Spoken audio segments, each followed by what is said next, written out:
नमस्कार दोस्तों, स्वागत है आपका आज की ताजा खबरों में। आज तारीख है 30 दिसंबर 2025, दिन मंगलवार। तो चलिए बिना किसी देरी के नजर डालते हैं आज की बड़ी सुर्खियों पर, खासकर उत्तर प्रदेश और बिहार की उन बड़ी खबरों पर जो आपके लिए जानना बेहद जरूरी है। उत्तर प्रदेश में कानून व्यवस्था को लेकर मुख्यमंत्री योगी आदित्यनाथ ने एक अहम समीक्षा बैठक की। बैठक में सभी जिलों के वरिष्ठ पुलिस और प्रशासनिक अधिकारियों को साफ निर्देश दिए गए कि अपराध पर किसी भी तरह की ढिलाई बर्दाश्त नहीं की जाएगी। मुख्यमंत्री ने कहा कि महिलाओं, बच्चों और व्यापारियों की सुरक्षा सर्वोच्च प्राथमिकता है। उन्होंने यह भी निर्देश दिया कि थानों पर जनता की शिकायतों का त्वरित समाधान हो और अपराधियों के खिलाफ सख्त कार्रवाई की जाए। हाल के दिनों में बढ़ती घटनाओं को देखते हुए सरकार ने पुलिस पेट्रोलिंग बढ़ाने और संवेदनशील इलाकों में अतिरिक्त फोर्स तैनात करने का फैसला किया है। प्रशासन का दावा है कि इन कदमों से प्रदेश में अपराध पर प्रभावी नियंत्रण होगा और आम जनता को सुरक्षा का भरोसा मिलेगा। उत्तर प्रदेश पुलिस ने अपराधियों पर शिकंजा कसने के लिए राज्य भर में विशेष चेकिंग अभियान चलाया। इस अभियान के तहत वाहनों की सघन जांच की गई और संदिग्ध लोगों से पूछताछ की गई। पुलिस अधिकारियों के अनुसार इस कार्रवाई का उद्देश्य अपराधियों में डर पैदा करना और अवैध गतिविधियों पर रोक लगाना है। कई जिलों में बिना नंबर प्लेट और फर्जी दस्तावेजों वाले वाहनों को जब्त किया गया है। पुलिस का कहना है कि आने वाले दिनों में यह अभियान और तेज किया जाएगा। स्थानीय लोगों ने भी इस कदम का स्वागत किया है और उम्मीद जताई है कि इससे अपराध पर लगाम लगेगी। प्रशासन का मानना है कि इस तरह की सख्ती से प्रदेश की कानून व्यवस्था और मजबूत होगी। राजधानी लखनऊ में प्रशासन ने अवैध निर्माण के खिलाफ बड़ा अभियान शुरू किया है। नगर निगम की टीमों ने कई इलाकों में बिना अनुमति बने निर्माण को चिन्हित कर नोटिस जारी किए हैं। अधिकारियों के मुताबिक लंबे समय से शिकायतें मिल रही थीं कि नियमों को ताक पर रखकर इमारतें खड़ी की जा रही हैं। कार्रवाई के दौरान कुछ अवैध निर्माणों को गिराया भी गया। प्रशासन का कहना है कि शहर को सुरक्षित और सुव्यवस्थित बनाने के लिए यह कदम जरूरी है। वहीं कुछ लोगों ने इस कार्रवाई पर सवाल भी उठाए हैं। प्रशासन ने साफ किया है कि नियम सबके लिए समान है और आगे भी यह अभियान जारी रहेगा। प्रयागराज में गंगा नदी के घाटों पर सुरक्षा व्यवस्था और कड़ी कर दी गई है। प्रशासन ने भीड़ को नियंत्रित करने और किसी भी अप्रिय घटना से बचने के लिए अतिरिक्त पुलिस बल तैनात किया है। अधिकारियों के अनुसार श्रद्धालुओं की बढ़ती संख्या को देखते हुए यह कदम उठाया गया है। घाटों पर सीसीटीवी कैमरों से निगरानी की जा रही है और गोताखोरों की टीम भी तैनात है। प्रशासन ने लोगों से अपील की है कि वे सुरक्षा नियमों का पालन करें और अफवाहों से बचें।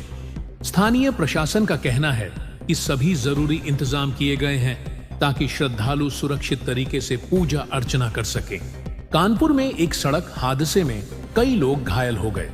जानकारी के मुताबिक तेज रफ्तार वाहन के कारण यह हादसा हुआ। घायलों को तुरंत नजदीकी अस्पताल में भर्ती कराया गया, जहां उनका इलाज जारी है। पुलिस ने मौके पर पहुंचकर स्थिति को संभाला और यातायात को सामान्य कराया। प्रारंभिक जांच में लापरवाही को हादसे की वजह बताया जा रहा है। प्रशासन ने लोगों से अपील की है कि वे ट्रैफिक नियमों का पालन करें और सावधानी से वाहन चलाएं। इस घटना के बाद एक बार फिर सड़क सुरक्षा को लेकर सवाल खड़े हो गए हैं। वाराणसी में प्रशासन ने चल रहे विकास कार्यों की समीक्षा की। अधिकारियों को निर्देश दिए गए कि सभी परियोजनाएं तय समय सीमा में पूरी की जाएं। बैठक में सड़क, बिजली और जल आपूर्ति से जुड़ी योजनाओं पर विशेष चर्चा हुई। प्रशासन का कहना है कि शहर के विकास को गति देने के लिए यह समीक्षा जरूरी है। स्थानीय लोगों ने उम्मीद जताई है कि इन योजनाओं के पूरा होने से शहर की सुविधाएं बेहतर होंगी। अधिकारियों ने यह भी कहा कि गुणवत्ता से किसी तरह का समझौता नहीं किया जाएगा। मेरठ में पुलिस और बदमाशों के बीच मुठभेड़ हुई। जिसमें एक आरोपी घायल हो गया। पुलिस के अनुसार आरोपी लंबे समय से वांछित था और उस पर कई आपराधिक मामले दर्ज थे। मुठभेड़ के बाद उसे गिरफ्तार कर लिया गया और अस्पताल में भर्ती कराया गया। पुलिस का कहना है कि अपराधियों के खिलाफ अभियान लगातार जारी रहेगा। स्थानीय लोगों ने पुलिस की कार्रवाई की सराहना की है और इसे सुरक्षा की दिशा में अहम कदम बताया है। नोएडा पुलिस ने साइबर ठगी के एक बड़े गिरोह का पर्दाफाश किया है। इस गिरोह पर ऑनलाइन ठगी के कई मामलों में शामिल होने का आरोप है। पुलिस ने कई आरोपियों को गिरफ्तार किया है और उनके पास से इलेक्ट्रॉनिक उपकरण बरामद किए हैं। अधिकारियों के अनुसार आरोपी लोगों को फर्जी कॉल और लिंक के जरिए ठगते थे। पुलिस ने जनता से अपील की है कि वे किसी भी अनजान लिंक पर क्लिक न करें और सतर्क रहें। गाजियाबाद में ट्रैफिक नियमों को सख्ती से लागू करने के लिए विशेष अभियान चलाया गया। इस दौरान नियम तोड़ने वालों के चालान काटे गए। ट्रैफिक पुलिस का कहना है कि सड़क हादसों को रोकने के लिए यह अभियान जरूरी है। लोगों से हेलमेट और सीट बेल्ट पहनने की अपील की गई है। प्रशासन का मानना है कि नियमों का पालन करने से दुर्घटनाओं में कमी आएगी। अयोध्या में श्रद्धालुओं की बढ़ती भीड़ को देखते हुए सुरक्षा व्यवस्था को और मजबूत किया गया है। प्रशासन ने अतिरिक्त पुलिस बल तैनात किया है और संवेदनशील इलाकों में निगरानी बढ़ाई गई है। अधिकारियों का कहना है कि किसी भी स्थिति से निपटने के लिए सभी तैयारियां पूरी हैं। श्रद्धालुओं से सहयोग की अपील की गई है। बरेली में प्रशासन ने सरकारी जमीन से अवैध कब्जा हटाने की कार्रवाई की। लंबे समय से इस जमीन पर कब्जे की शिकायतें मिल रही थीं। कार्रवाई के दौरान पुलिस बल मौजूद रहा।